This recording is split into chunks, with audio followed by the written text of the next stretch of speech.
Hi, welcome back to the Teal Raven. This is podcast number five, and it is Saturday, July 14th, 2018. I wanted to start off with the soup bowl pot holders that I mentioned last week. Here is one. Let's see, get back here. Put your bowl into this like that. Pop the whole thing in the microwave with your chili or whatever soups. Microwave the crap out of it, and it doesn't matter how hot you get it. You just pick it up like this, and you take it out, and you hold it, and you can eat right out of it. It's just amazing.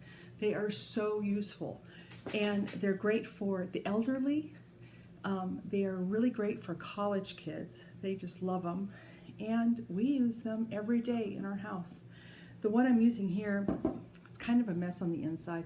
I was messing around trying to do some free motion quilting on my featherweight, and featherweights aren't really designed for free motion quilting. They can do it, but it's a little tricky. So that's why it's kind of all scribbly looking on the inside. Anyway, to make these so easy, take a 10-inch square of 100% cotton fabric. It cannot have any metallic sheen to it or anything like that because it does go in the microwave. So 100% cotton fabric, 100% cotton batting, 10 by 10 inch square. Cut out 2 of these. I do them in alternating colors, so you've got, they can be reversible if you want, and 2 of the 100% cotton battings.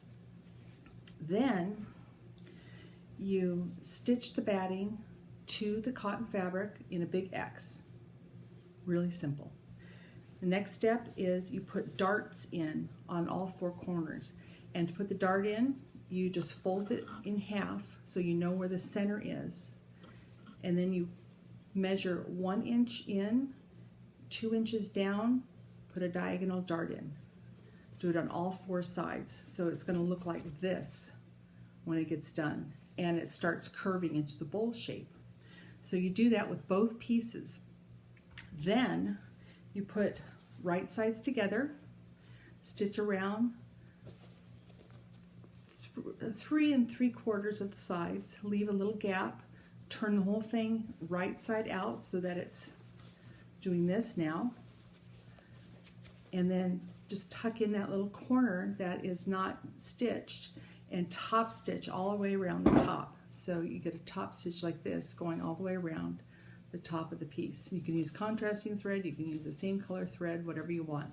And that's it, it's done. So simple, and I've seen people sell them at swap meets and stuff for $5, $6 a piece. And once you get, these are great for the 10-inch pre-cut squares because you don't have to do any cutting. All you have to do is cut your batting. You could take and hammer out probably 7, 8 of these in an hour, easy, and sell them for $5, $6 a piece at craft shows. They really are just super practical. So that is just a little quick craft that I have.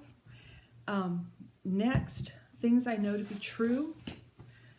I'm not sure I want to tell you how I know this to be true, but the best time to clean your microwave is when you take a cup of coffee and you put it in the microwave early in the morning and you're really tired, and then you set the microwave for 40 minutes instead of 40 seconds. And about 2 minutes into that boiling over the cup into the microwave all over the place, you realize that, wow, that's been really cooking for a long time. Oh my God, holy crap, it is all over the place. Take the coffee cup out, get a nice rag, and you clean the inside of that microwave with that burnt coffee, and you will never have a cleaner microwave in your life. Don't know why coffee does it, but it is amazing.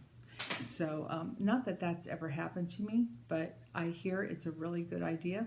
Okay, so moving on. My friend Penny Potts, who has the greatest name ever, I love her name.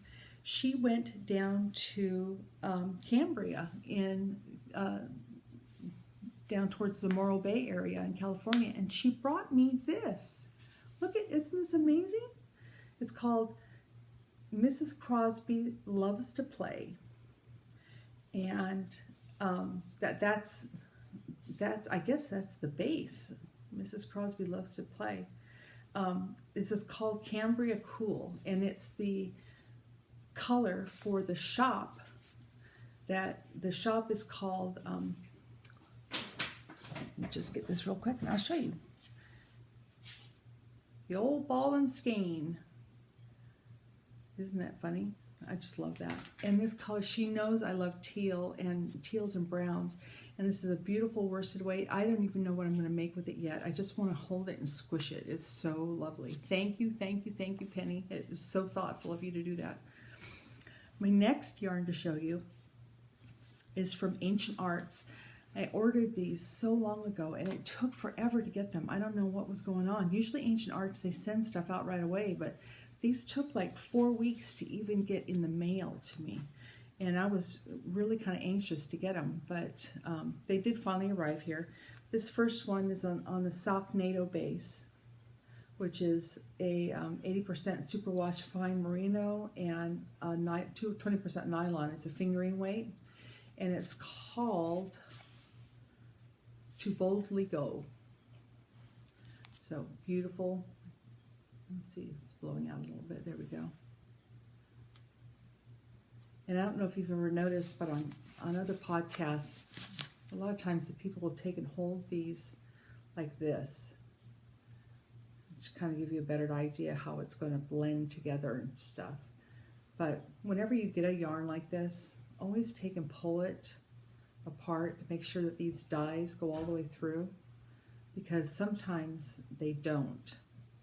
And you might get weird, paler stuff in the center. This one looks really good though. This and Ancient Arts, you usually can't go wrong with Ancient Arts. So the other Ancient Arts that arrived was this one here.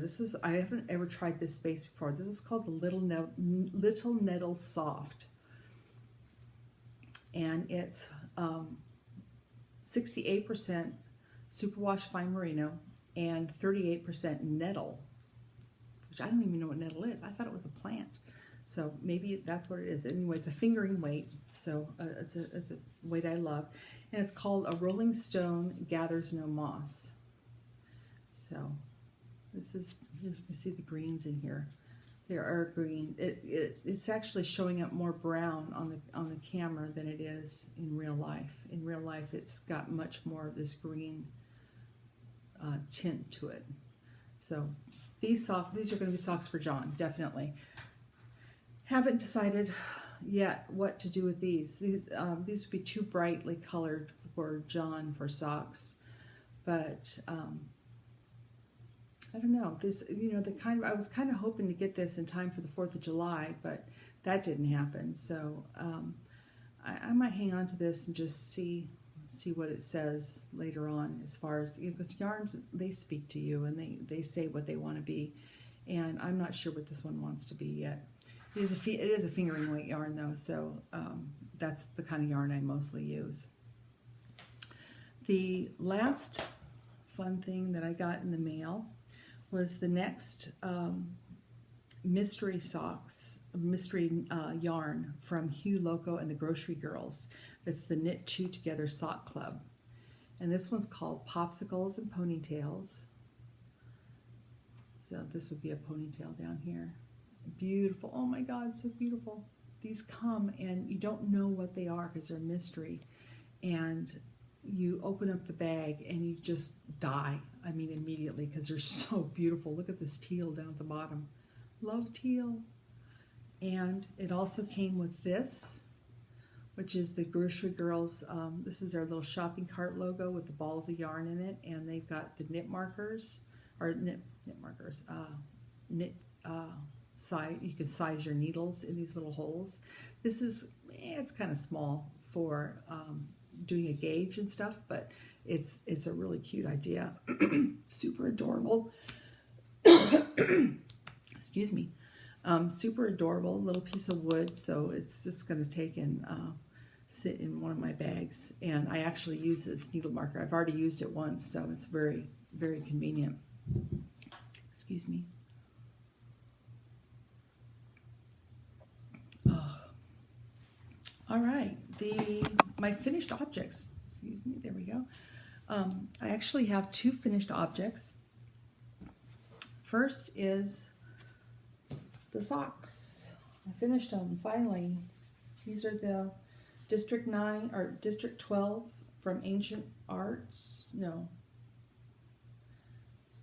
Yes, from Ancient Arts. And this red that I didn't know what it was. And of course I did the toes separately too. So these are for John. It turned out just super. I love this pattern. Every time I do this pattern, I absolutely adore it. But those are for him.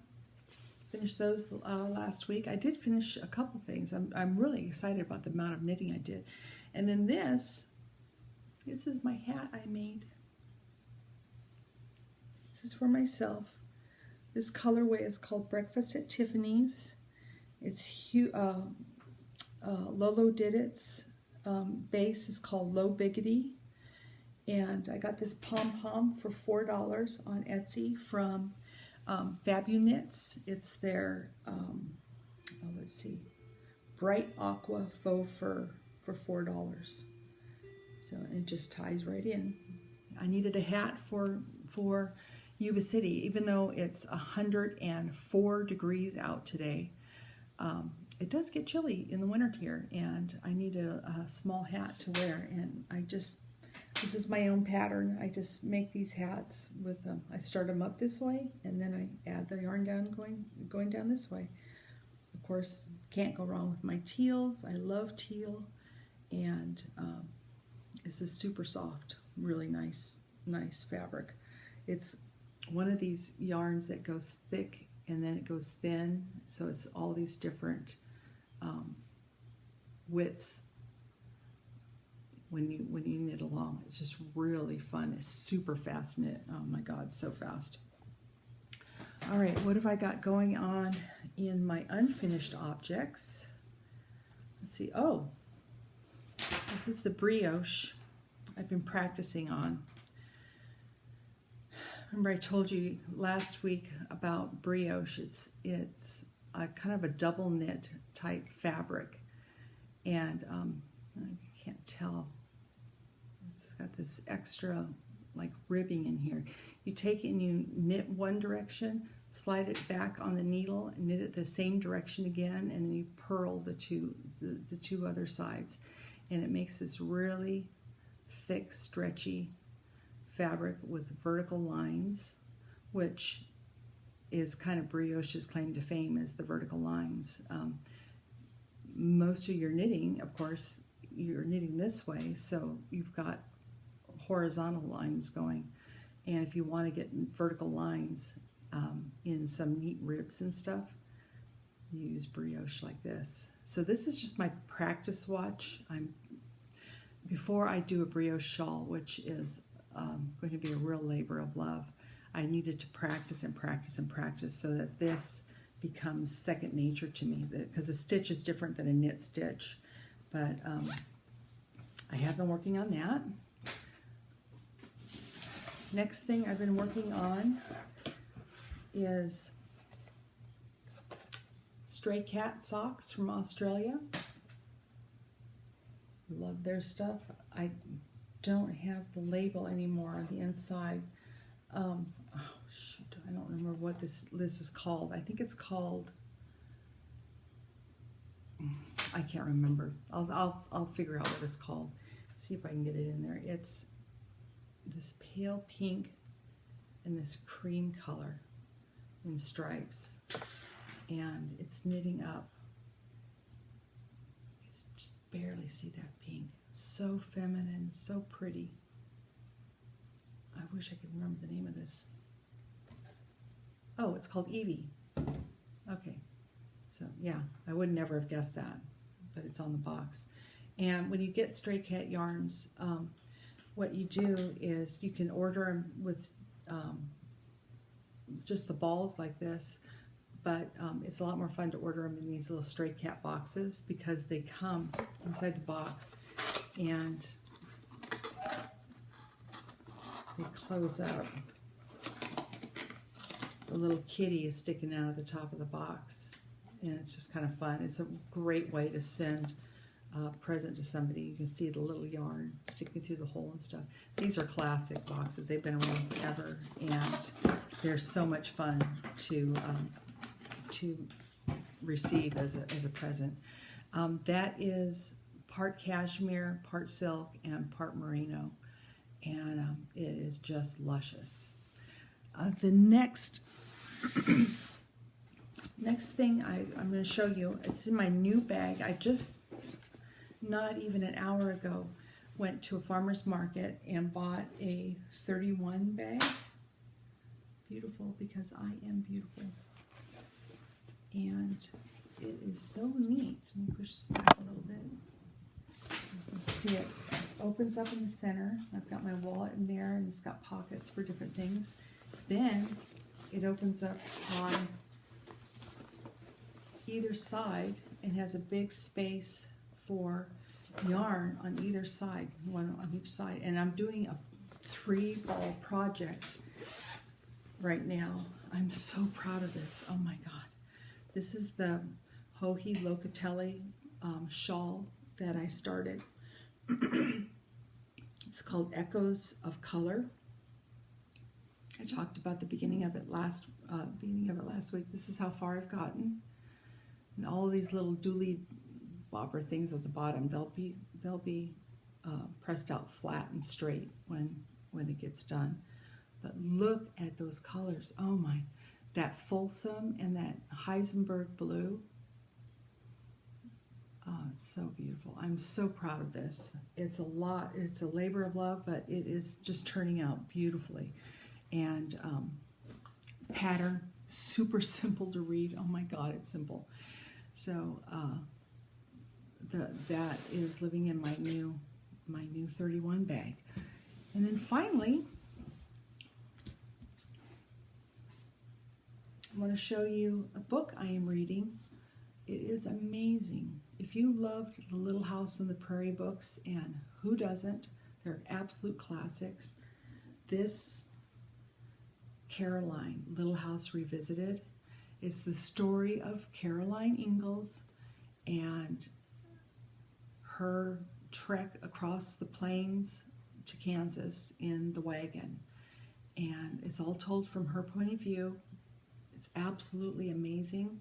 She is pregnant with Carrie, and right now I am about a quarter of the way through. She still has not told Charles that she is pregnant.